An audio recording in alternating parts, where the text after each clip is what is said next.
Welcome to the Inside Scoop Live podcast, where indie authors get personal about their books, their writing, and their passions.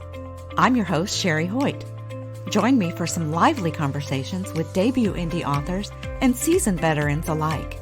It's a great place to find your next amazing read or even get inspired. So sit back and enjoy the show and let me know what you think. Hi everyone, joining me today is Jan Phillips, author of Still on Fire, Field Notes from a Queer Mystic. It's a powerful and moving account of how one woman came to terms with her sexuality, and we'll dig into the content with the author in just a minute, but right now, here's the inside scoop on Jan. Jan Phillips' quest has taken her into and out of a religious convent, across the country on a Honda motorcycle, and around the world on a one-woman peace pilgrimage. She is the founder and executive director of the Livingkindness Foundation, which created a learning center in Nigeria and supports anti-racist creative projects by Black women in the U.S. Jan is the author of 11 award-winning books and a thought leader who bridges spiritual intelligence, evolutionary creativity, and social transformation.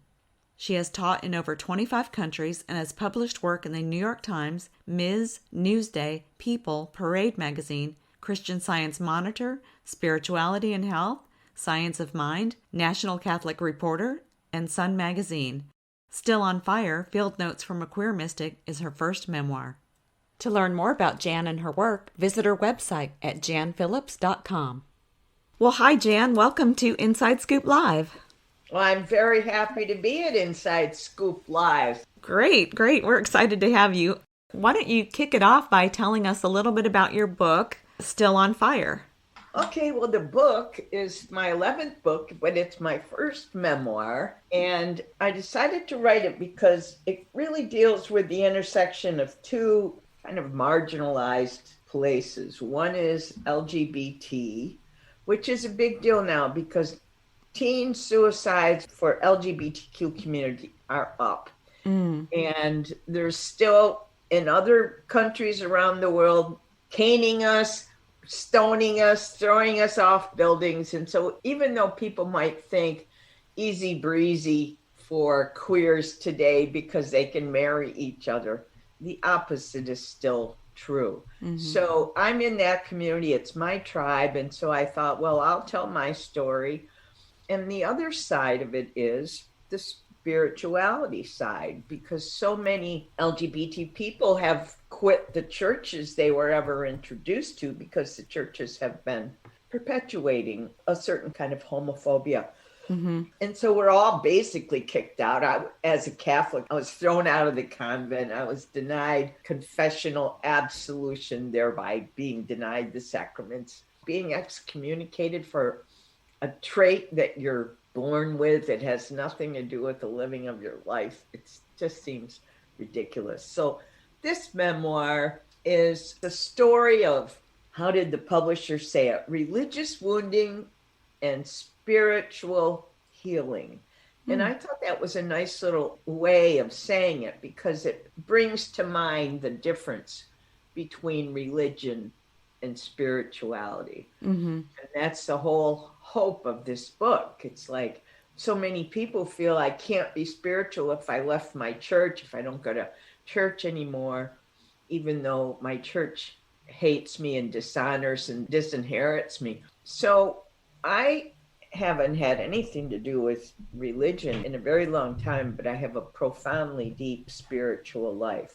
And I facilitate retreats for spiritual intelligence and evolutionary creativity. So out of the abundance of my own pain and transformation and spiritual evolution, I feel like I'm a good storyteller because I have no resentments. I have nothing that's unforgiven. So I've reached the point where I can see how it happens. I almost can understand why it happens, but I do know the secret to not having it affect you so deeply.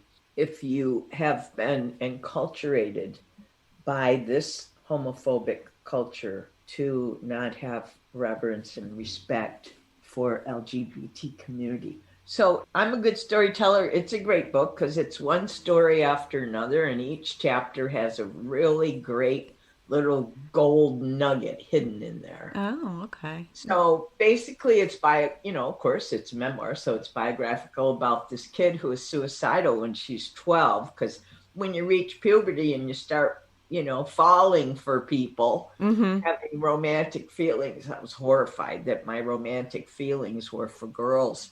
I thought I better kill myself right now because nobody can stand queers. Mm. So at what point did everything kind of turn around? So I'm just pondering, how am I going to kill myself? I'm in sixth grade, and my nun, Sister Helen Charles, the teacher, realizes that I'm going down a terrible dark bunny hole. So she starts this campaign called Positive Reinforcement that kicks in after a few weeks, which just means she applauds and affirms me for every little thing that I do well, Hmm. which is, oh, Jan Phillips, you're the greatest athlete. I watch you in the playground. And oh, you're so artistic. Help me with the bulletin boards. And oh, class, isn't she the best speller? Oh, come right on the board. You're right on the board so well. Everything you can imagine, she's applauding me for. And suddenly I got it. One day I woke up and I wasn't feeling like this depressed little kid walking around with her head down trying to kill herself. Oh, wow. I believed in the words of Sister Helen Charles that I was bright and gifted and my life was blessed and I should be so happy. And it just happened like the day when the caterpillar becomes the butterfly. It happened magically. And that was the day I decided to be a nun, because I realized, oh my God, this nun turned me into a butterfly from an old sick little caterpillar. I want to do that for other kids that are in trouble. So that was the whole reasoning behind why did I go into the convent. And because I was a bad girl. I was not, all through high school, I do everything you can do, to be bad, Right. right? Drank a lot, smoked a lot, messed around with boys, because you had to mess around with boys. You couldn't be messing around with girls. And I knew I was going to be going in the convent. So I had to get all that bad into my system or out of my system, Right. however you might say it, because I was going to have a life of poverty, chastity, and obedience. So tell us about life in the convent. So when I go into the convent, there's 30 of us that enter at the same time in 1967. And I kind of became the leader of the tribe, but I was still a bad girl there because we're in training to take a vow of obedience. And I just don't want to traffic in that arena at all. It's just like one of the worst things I could ever think of, obeying people.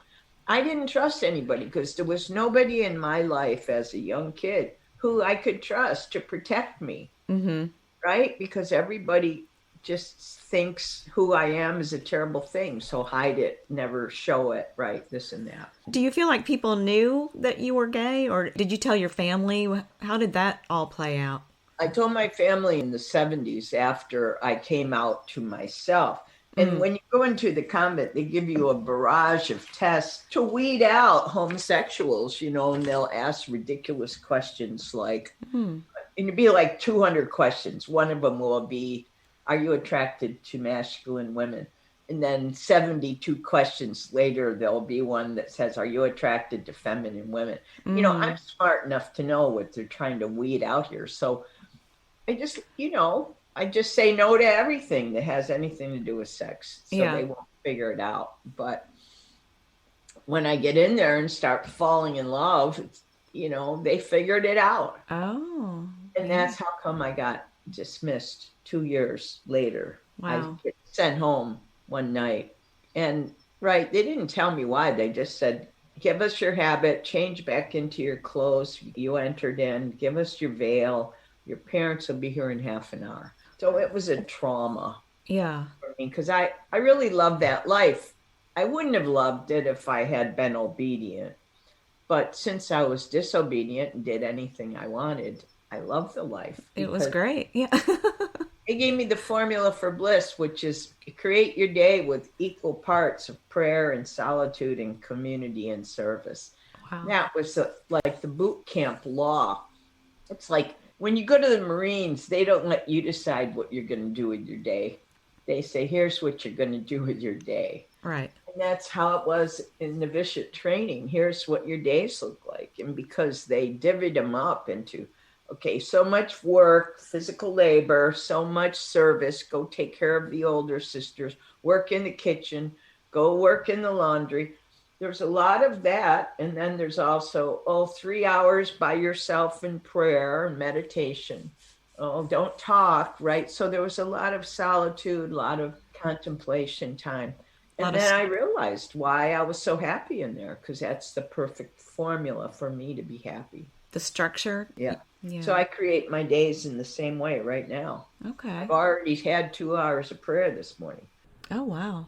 Now, you said you learned to distinguish the difference between faith and religion in the convent, which was a little surprising to me. Can you tell us a little bit about that? It was in the first theology class. When you first go into the convent, you're called a postulant. Mm-hmm. And in the postulate, which is year number 1, you have your first theology class. And the guy, Father Grobis, was intent on us knowing the difference between religion and faith. And we have 1 semester to create a living spirituality for ourselves, which none of the 30 of us knew what he was talking about, because we had collapsed faith and spirituality and memorize. The Catholic Church just really installs it like a software program. Right. So I'm a cellular Catholic, right? So what happens is you memorize the Baltimore Catechism. The hierarchy of the Catholic Church doesn't really trust people to engage with the Bible independently. Right. I grew up Catholic, and I don't even think I picked up a Bible until I was in my mid-30s. Yeah, right, because we all have one. Yeah. Because, you got the big Bible on the coffee table, but nobody is ever encouraged to look at it, because we are infantilized by the church to think you need a priest to help you understand what it's trying to say. Right. And so we never know much about the Bible except for what we get in the epistle and the gospel. It's every Sunday Mass. But this priest said to us, religion is what you inherited. It's a bunch of doctrines and dogma. It's literal. Put it on the top shelf and don't go anywhere near it for this whole semester. And I raised a fuss. We all were like, what the hell is he talking about? And then he said, religion is what you inherit, faith or your spirituality. Collapse those two together, faith and spirituality. Right. That's what you create from your interior spirituality. It's what you claim for yourself as the vital life force that'll sustain your life. And it's based on your ultimate commitments. And you decide what you're committed to. We were 18 years old, and we had all been in Catholic school for years, and we didn't understand this freedom. He's trying to unlock our change, and we're all going like, leave my chains where they are, because we weren't really adult enough that we'd been conditioned and programmed and all these things. So he basically helped us get rid of, not that we would never return to it, but to all that doctrine, all the Apostles' Creed, all the stuff about the resurrection, the mysteries, the virgin birth, put it away, because you have to figure out as a person, as a spiritual woman, what matters to you spiritually. That's what you got to figure out. And it was hard work. And I figured out that Jesus had always been my good buddy, and I always thought of him more as a brother than anything else. So I took his way as my way, and I said, okay, well, what I'm committed to is being a light in the world. I'm committed to social justice, and I'm committed to working with the poor and the marginalized, and to be a peacemaker. And Jesus, if you ask me, made it real simple for us. There's no rules and regulations except be kind, be full of mercy, and don't judge. Right. Feed the poor. So I said that this is who I am as a spiritual woman. This is my faith, my spirituality. I'm light in the world. I'm committed to the poor, and I'm a servant of peace and unity. So that was very good. That got established for me and by me at an early age, because in 2 years I'm kicked out of the convent, kicked out of my church, that would have been terrible if I didn't know the distinction. That is great that you were exposed to that at such a young age, because I don't even think I realized I could talk directly to God, not through a priest until my 40s, maybe. I don't know. I know, it takes a long time. Yeah, yeah. So we've talked a lot about religion. Do you feel like organized religion is the biggest contributor to marginalization and homophobia? Yeah. Yeah. They're killing people a lot in Africa. They never would have killed us in Africa if the missionaries hadn't gone over there. Killing us a lot in the Middle East, stoning us, caning, throwing us off buildings because of religion in the Middle East. So it's not just Christian, but Christianity is so far removed from what Jesus was really up to that they've come up with this terrible notion of, something's wrong with homosexuals. And so, yeah, I think Christian missionaries are out there perpetuating very dangerous myths. And, in our own country, it's a little bit more subtle now because in some cases it's against the law. Yeah. But I've been coming out everywhere since the early 70s, just because in the early 70s, women were still losing their children in custody cases. So I felt like there's a lot of women who can't come out without risking the loss of their children. So I have to speak double time. Oh, wow. Yeah. I have to come out everywhere all the time. Do you feel like people's attitudes can be changed? Because I want to believe they can, but I'm having a hard time, with everything we're seeing today. It just indicates that we're not able to change as a society as a whole. And that's kind of scary. Well, I think a lot of change has happened since people have been coming out, and so terribly homophobic people recognize they have a nephew or a niece or a cousin or a daughter or son, and that you want to love that kid or that relative. And so you have to really do some deep work to figure out how you're not going to ostracize someone for your life. And I think many families in this country have been put through that test of, I got 3 kids and one of them is gay. What am I going to do? And yes, it's true that there's a whole lot of homeless teens who have been cast out of their homes. There's a ton of them here in San Diego. Mostly it happens to boys by unaccepting fathers.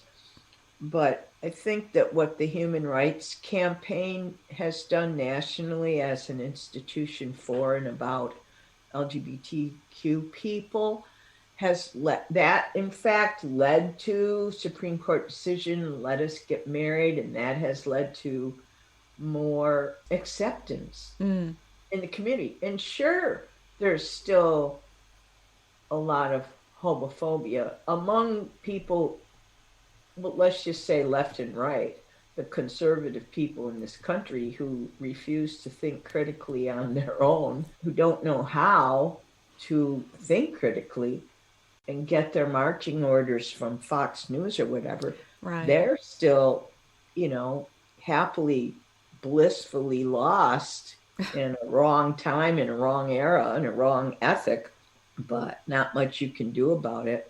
I mean, I feel like living in Texas, especially, oh my gosh, we're just going backwards. First, abortion is illegal, and now what just passed was trans rights. It's against the law I can't even articulate it because I don't understand it.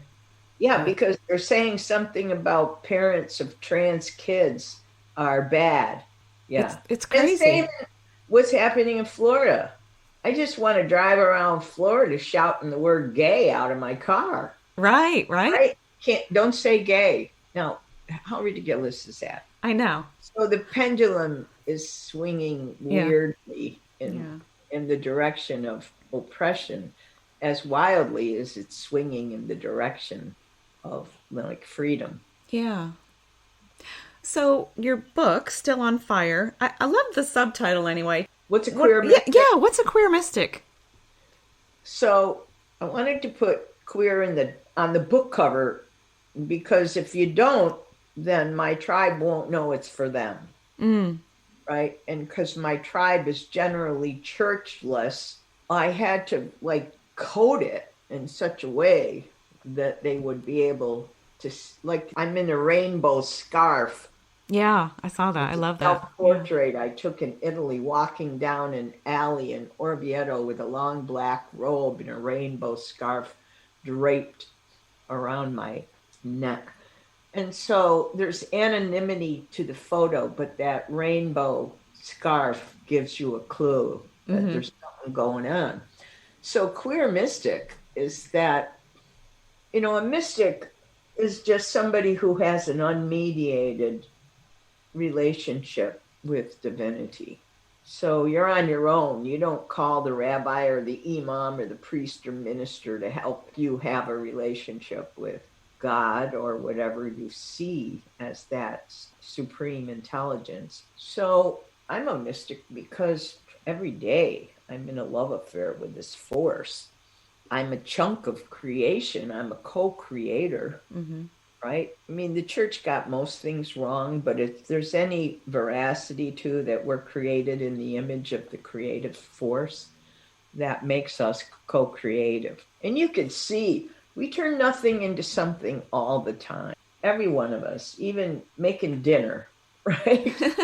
You turn sex into a baby. You turn fun into a child, right? It's just the nature of humans is to be creative. I have 3 CDs of original music because out of the experience of my life, I write poetry and write songs and then play the guitar and then turn it into a CD. And so people all over the country can play a kind of spiritual music that doesn't insult their soul. Mm. Right? And we do it usually for others. I think that as humans, we're nature and we do what nature does. And when you look at, I'm looking outside at trees right now. Well, so what do trees do in nature? Well, photosynthesis. They convert sunlight and air into carbohydrates and sugar and nutrients for the tree and the branches, the roots and the leaves and the soil around them. So what do humans do? Well, it's kind of like photosynthesis, only I'd call it infosynthesis. We receive intelligence. Mm.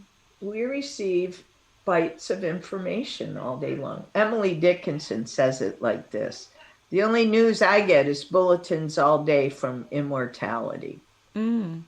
Okay, right? So we're like satellite dishes to mind at large, who's broadcasting to us 24/7. You get the message when you take the call. That's called your spiritual practice. So when you sit in silence, when you're there in your satellite dish receptive mode, then you get those bulletins from immortality. Right. And then you transform them. You don't have chlorophyll, but you have an imagination. And you transform those invisible ingredients from information to inspiration for other people. And that's what it becomes. Mm. I feel like I get my marching orders in my prayer time, or in my meditation, whatever people call it, doesn't Right. matter. Right.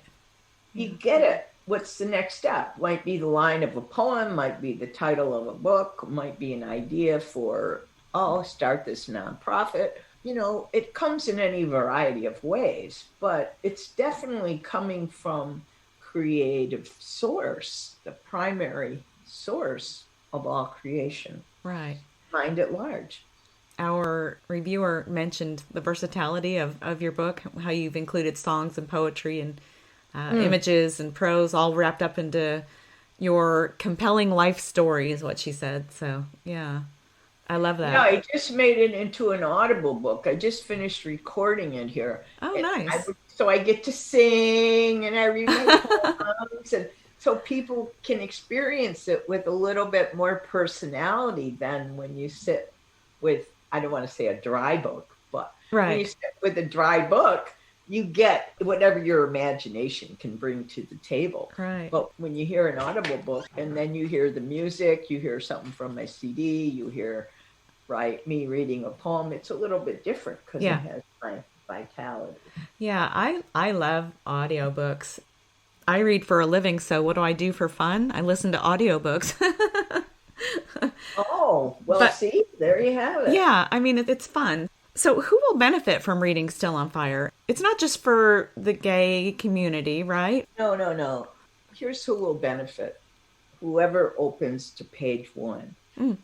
Because here's the deal, it fully describes that you're on a spiritual journey and that you are actively creating your life and that your soul invites big experience and turbulence its way to give it something huge to reckon with as a spiritual force.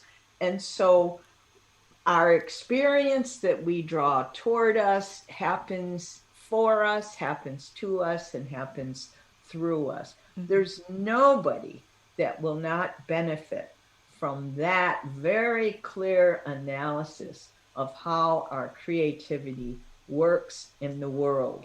And as the book goes on, there's all this social context that helps us see. When I talk about being 12 years old, why am I having trouble? Because I'm an outsider or an outlier? Because my whole family is lying around the living room watching Father Knows Best. Donna Reed, Leave It to Beaver. There's no room in there for outsiders. Right. You know, you got Eddie Haskell and you hate him. Yeah, you do. Right? So, what do you say to someone who not is necessarily a 12-year-old girl, but is stuck in fear? How do we get out of that mode to execute change? Well, I think fear, people say it to me a lot. Mostly my audience is women. So they'll say, I'm afraid. And I say, that's so bullshit. Because we all have superpowers, and my superpower is in my ears, in my hearing.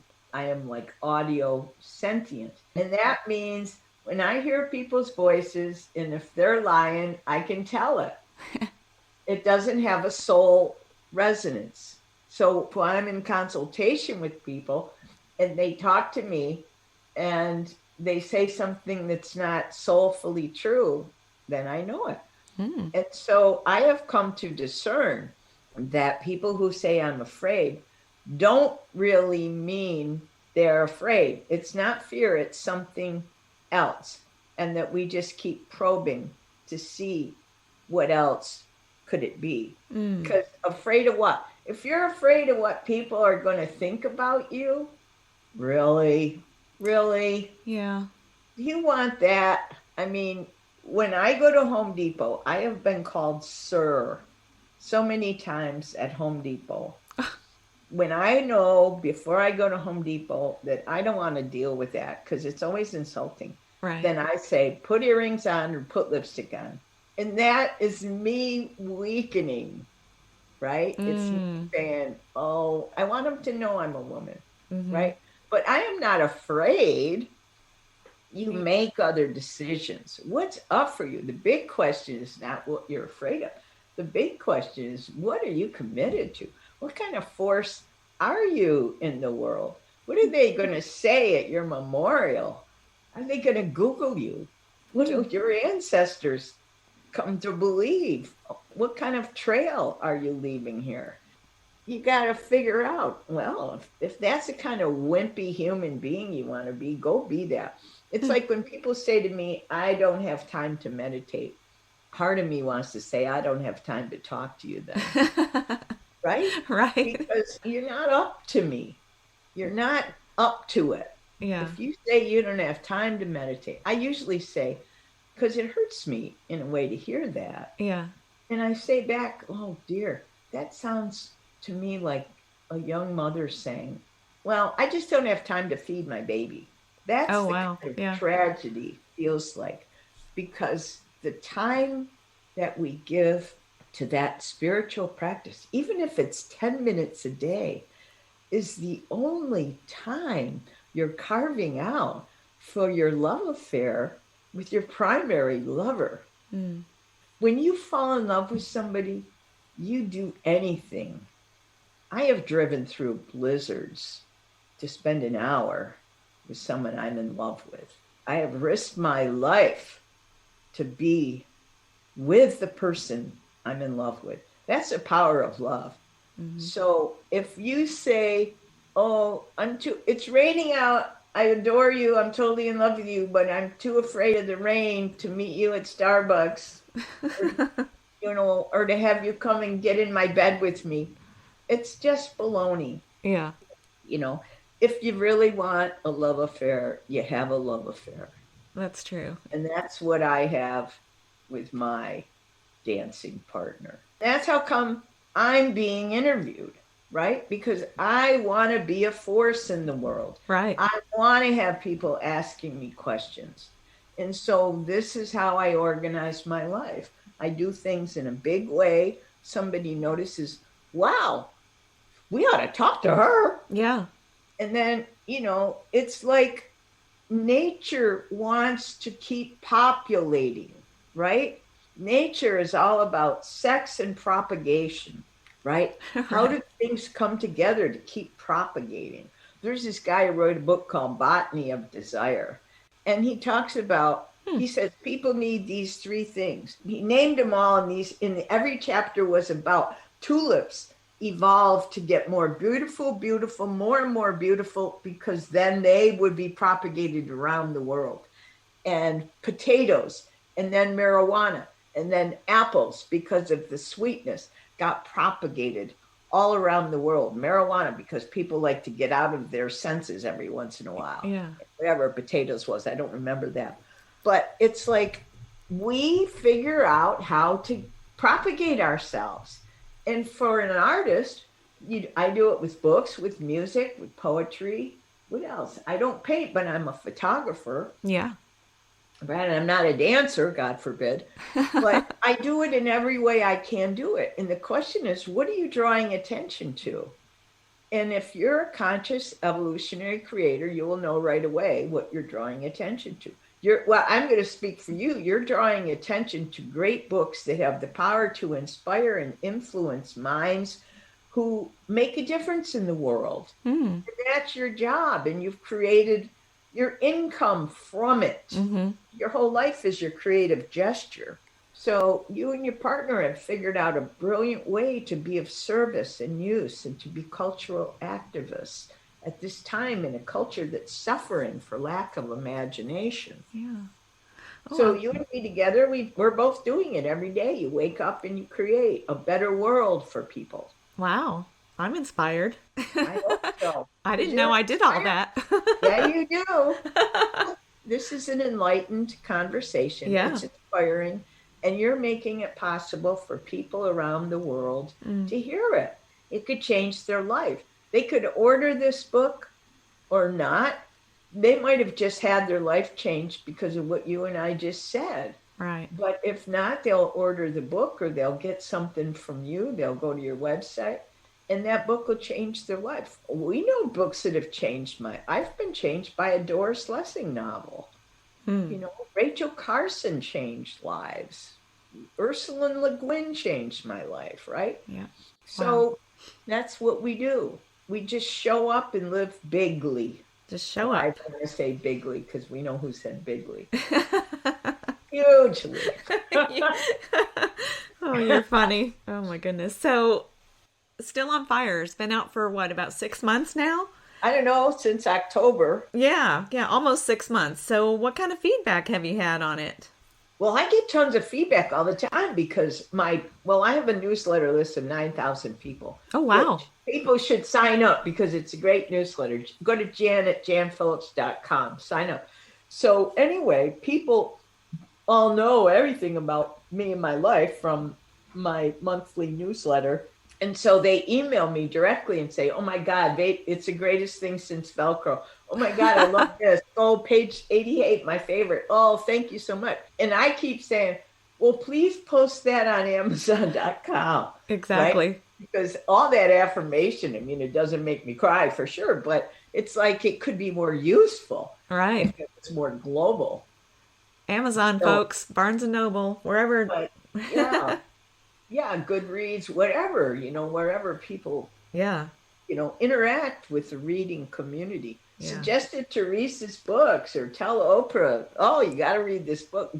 be a force for good for me. Do what you can to spread the word. That's what I think. Because when you come upon something really good, like I spread the word about something on Sunday that was a total mistake because somebody sent me a videotape of Zelensky and his wife singing this love song to each other. Oh, And no. I posted it on Facebook. But Snopes had said it's not real. It's two other people that look like Oh, them. no. And so people on my Facebook page said, "Hey, that you're posting something that's not real, Snopes, blah de blah." But I just said, "Oh, whoops, sorry, but wasn't it a beautiful video?" There's some risks involved but I can't be hurt. I have no fear. Yeah. I'm fearful of absolutely nothing. Hmm. I almost lost my life. I've had a gun at my head. I've been raped. I've been violated. I've been beat up. Bad things have happened. I don't know what worse could happen, but I just am fearless. Wow. And so I just I try to walk around with a megaphone. Yeah. That's wonderful. So, what are you working on now? Do you have plans for another book in the future? I do have plans for another one. It's going to be a small one, and it's called Stop Seeking, Start Finding. Mm. Because, I don't call myself a seeker. I call myself a finder, right? Because I found it. Why would you be 60 years old still seeking? Mm. So it's just the secret recipe for how do you make that shift from seeker to finder. Oh, wow. Because once you do, then everything opens up. There's Mm-hmm. nothing but goodness. I mean, I know Ukrainian war's going on. I'm no idiot, and I watch the news Right. totally, probably too much. But I'm looking at it from a higher vantage point. But John Updike says chaos is just a local view of things working out in general, Mm. right? Wow. Chaos, a local view of things working out in general. From the point of view of mind at large or supreme intelligence, there's no opinions from that perspective. There's no duality. It's a non-dual state of awareness that everything is evolving Mm-hmm. perfectly, As it was right? So meant to. there's no God out there saying, "Oh, those stupid humans, look what they're doing." There's not that going on. There's just creation continuing to expand. And Teilhard de Chardin is a great Jesuit mystic paleontologist. He died in the 50s. But he said, because people were questioning, why is there so much evil? Right. And he said, evil is just the statistical necessity of disorder. He kind of had a scientific approach to it. Evil, don't worry about it. It's just the statistical necessity of disorder in an organism that's evolving itself to higher states of complexity. Hmm. Wow. And it's pithy, Yeah. right? Yeah. It's pithy and heady, and you got to go, what? You know, but I have been working with Teilhard for so long that I just feel like I'm a translator to him. It's like when I'm sitting next to Jean Houston on some podium or something, and she answers a question to the audience, I go like, okay, let me translate that for you. You know? Because sometimes wise people speak in language that's not readily accessible. And I try and speak as if everybody is 10 years old. Mm. Because it's that simple. Mm-hmm. We make it hard. You Yeah. make it hard, then people don't understand what you're saying. That's kind of cruel. Mm. Yeah. Well, Jan, is there anything else you wanted to add today? Well, I just hope that anybody who hears it takes it seriously, that we talk today about the unity of humanity and divinity. Mm. And that's a process. It's an ongoing process that human beings are vessels of sacred energy. And so our only job on earth is to communicate the sacred in the ways the sacred likes to be shared, which is joyful, full of light, full of grace, and love and mercy. And so I would just say and pray that everybody listening realizes they're a vessel for the transmission of joy and light and kindness and mercy in this world. And if you figure out how to do that, an abundance of wealth and good things will come your way. That's just how it works. Amen. Amen. Hey, thanks for talking to me today. Thank you for joining me today for my interview with Jan Phillips, author of Still on Fire, Field Notes from a Queer Mystic. To learn more about Jan and her work, visit her website at janphillips.com. And be sure to check out our other interviews at InsideScoopLive.com.